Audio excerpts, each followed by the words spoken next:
मित्रांनो नमस्कार. तर आज आपण बनवणार आहोत. मम्मी आपण काय बनवणार आहे आज? शिमला मिरची. शिमला मिरची आहे. तर सांगते का काय काय करायचं स्टार्टिंगला? कढई घेतली आहे आता. आपण आधी अगोदर कढई घेतली. हम्म, त्यात आपण 2 चमचे हम्म, तेल टाकणार आहोत. ओके. आणि त्यानंतर त्यानंतर आपण थोडी मोहरी टाकणार आहोत 1 चमचा. चवीनुसार. जिरे टाकायचे 1 चमचा. ओके, आणि आता थोडे जिरे फ्राय होऊ द्यायचे. ठीक आहे. वा, थंडी पण वाजते यार मम्मा थोडी थोडी. थोडे तुम्ही पण शेकू पण घेऊ शकता असे. ठीक आहे. थोडे जिरे फ्राय. आता आपले जिरे थोडे काळे होत आले. ओके. आणि आपण आज त्यात टाकणार आहोत हम्म, कांदा.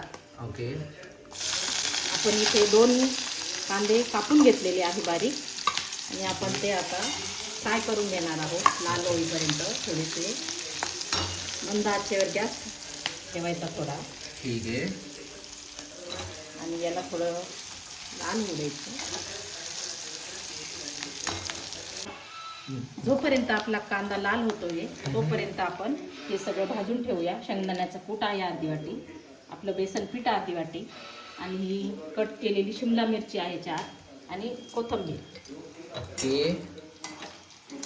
आता आपला कांदा लाल झालेला आहे. तरी आपण त्यात आलं लसणाची पेस्ट घालूया. थोडं फ्राय होऊ देऊ. आणि आपली अद्रक लसणाची पेस्ट फ्राय झालेली आहे.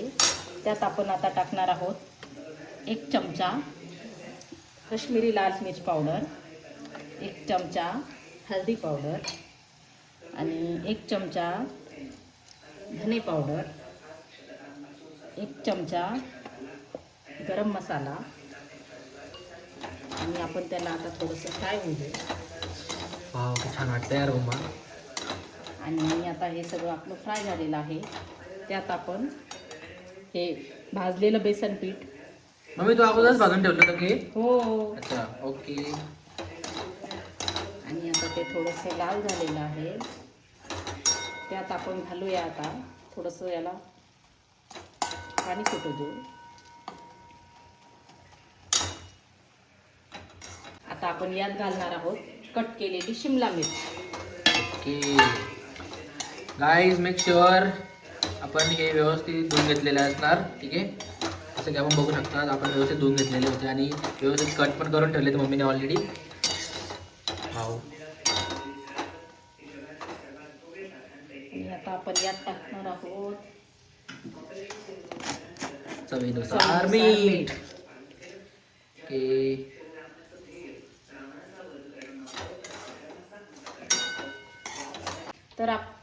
तर आपण मित्रांनो याच्यावर थोडंसं पाण्याचा हे देऊ शकता. आणि त्याला थोडंसं वाफू देऊ. त्याची वाफ घेऊ आपण. मग ते नरम होईल.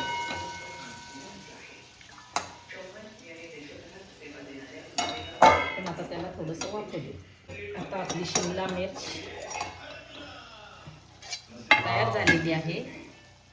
बघा किती छान तिला तेल सुटलेलं आहे. खूपच छान झाली. आणि आपण आता त्यात घालणार आहोत शेंगदाण्याचा कूट. हा आपण कूट अगोदर का नाही टाकला?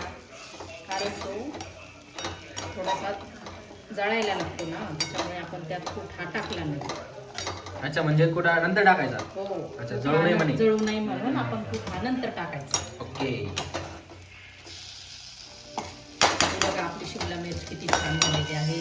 वाव. असं खूपच तोंडाला पाणी येतंय बघून. पण आज काय करणार? आज तर एकादशी आहे मला. ठीक आहे ना, मी आहे ना. आणि आपण आता त्यावर घालणार आहोत बारीक कापलेली कोथिंबीर. बघा किती छान दिसते. तिला पण तर सजावट पाहिजे की नाही? खूपच छान वाटतंय बघा. खूपच माझ्या तर एवढं तोंडाला पाणी येतंय बघून. पण काय ठीक आहे करू? ना, नंतर बनवायला आपण परत. म्हणजे आता झाली का ही? हो. ओके. शिमला मिरची तयार. चला मित्रांनो, ठीक आहे.